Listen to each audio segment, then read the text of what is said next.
I lived on a quiet street outside Columbus, Ohio. Small houses, dim streetlights, no traffic after midnight. On most nights, the silence felt safe, almost comforting. That night, the air was cold and still, like the neighborhood was whole.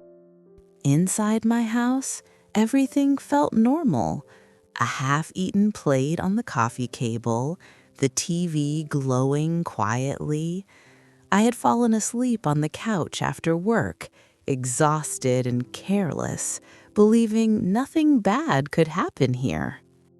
I woke up suddenly at 1:46 a.m.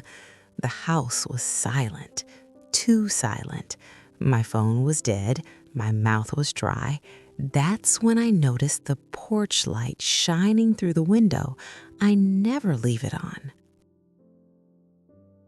As I stood up, I heard footsteps outside, slow, deliberate, crunching against gravel. Whoever it was wasn't in a hurry. They were taking their time like they knew exactly where they were. I pulled the blinds back just enough to look. A man stood under my porch light, hoodie, hands in his pockets. He wasn't looking at the door. He was staring directly at my window. The doorbell rang at exactly 2:17 a.m. The sound echoed through the house. I didn't move. I didn't breathe. When I checked the camera, the porch was empty. 30 minutes passed.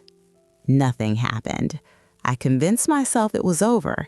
Maybe I imagined it. Maybe he left. My heartbeat slowed and I sat back down, trying to feel normal again. At 2:50 a.m., my phone buzzed. Motion detected. Backyard. My fence was locked. No one should have been there. On the camera feed, I saw him again. Same hoodie, same walk. He moved beneath my window, stopping at each one, counting them. Then came the tapping. Not on the glass, on the wall.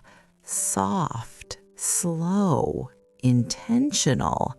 At 3:03 a.m., he whispered something I couldn't fully hear, but I knew it was meant for me. The police arrived at 3:22 a.m., lights flashing, doors checked.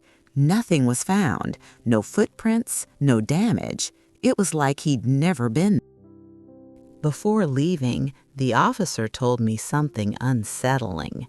This house had the same call last year, same time, same behavior.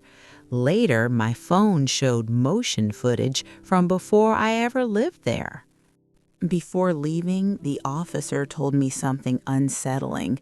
This house had the same call last year, same time, same behavior. Later, my phone showed motion footage from before I ever lived there.